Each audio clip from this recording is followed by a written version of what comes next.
Баршаңызға қайырлы күн. Бүгін сіздермен асқабақ қосылған нанның рецептімен бөлісетін боламын. Дәмі өте керемет болып шығады. Түсі де өте керемет сарғыш түске енеді. Дәл осы нанның видеосы менің Instagram және TikTok парақшаларымда өте кеңінен таралды, және де осы рецепті сұраушылар өте көп болды.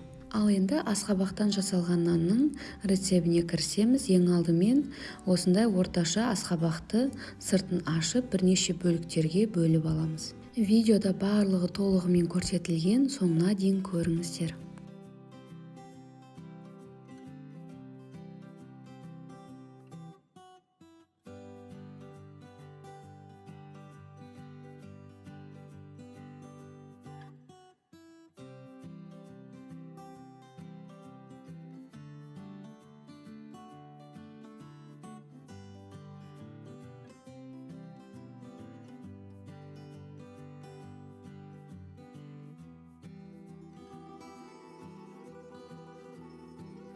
Ал енді бірнеше бөлікке бөлінген асқабақтарымызды осындай ыдысқа салып, үстіне 1,5 литр су құйып, газда қайнатып аламыз.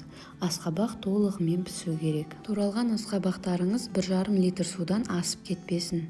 Асқабақтың толық піскен немесе піспегенін осылай вилканың көмегімен тексеріп көріңіздер.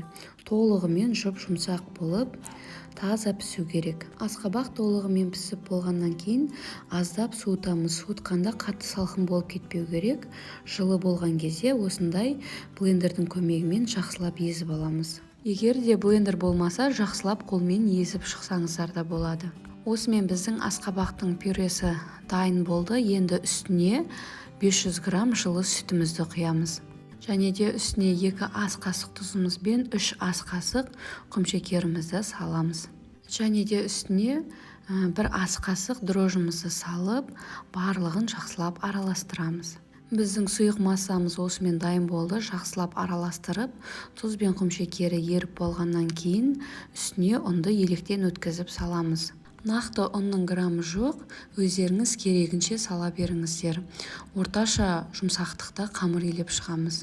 Дәл осылай ұнды илеп жатқан кезде үстіне 200 грамм ерітілген сары майымызды құйып, бірге қайтадан илеп жібереміз.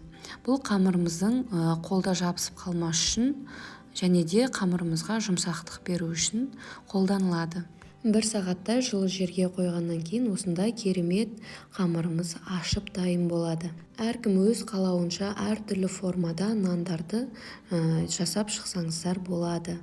Нандарды лепешка, батон және де түрлі домалақ формада өрілген нандар түрінде жасай берсеңіздер болады. Ары қарай барлығы толығымен видеода көрсетілген, соңына дейін көріп шығыңыздар. Мен дәл осы рецептпен және де дәл осы тестамен нан тоғыз жасадым. Енді нан тоғызға әркім өз қалауынша түрлі формада бір кардинаны толығымен толтыруға жеткілікті қамыр болып шығады. Үйде отырып не істеп сатсам дейтін қыз-келіншектерге таптырмас бизнес идея десем де болады. Дәл осылай нан тоғызды жасап сатсаңыздар да болады. Дайын болған түрлі формаларымызды арнайы пергамент қағазына салып, және де бетін 15 минутқа салафан пакетикпен немесе түрлі маталармен жауып көтерілуге, яғни расстойкаға қоямыз.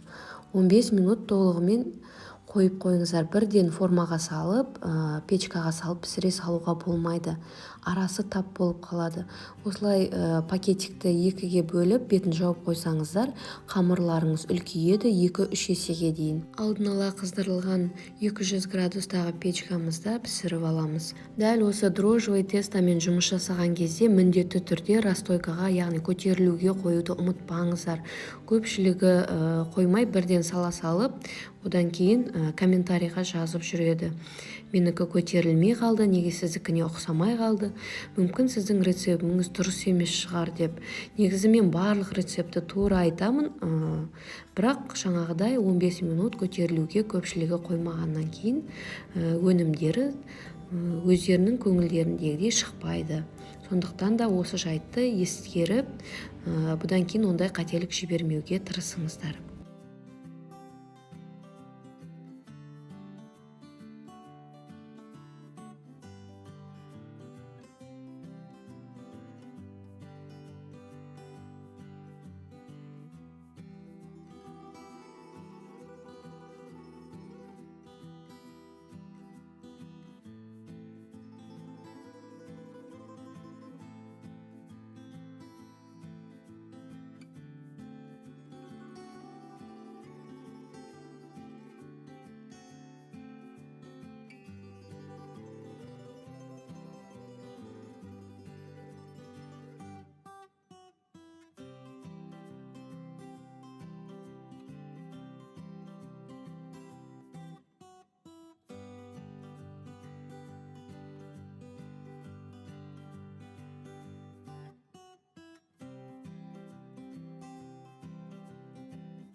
Нанымыз толығымен көтерілгеннен кейін үстіне жұмыртқаның сарысына аздап сүт құйып, осылай бетіне жағып шығамыз. Бетіне жұмыртқа жаққан себебіміз нандарымыз жылтырап, әдемі болып көрінеді.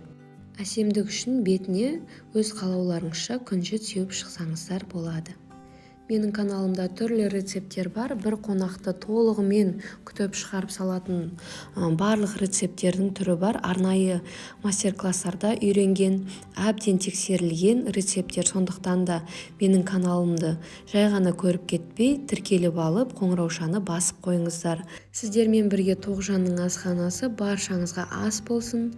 Каналға жазылып, лайк басып, комментарий қалдыруды ұмытпаймыз. Егер де рецепттер ұнап жатса, құрбыңызбен немесе әпке-сіңлілеріңізбен бөліссеңіздер де болады. Ал осымен біздің нанымыз дайын болды. Көріп тұрғандарыңыздай өте керемет болып шықты. Түсі де ерекше. Баршаңызға ас болсын.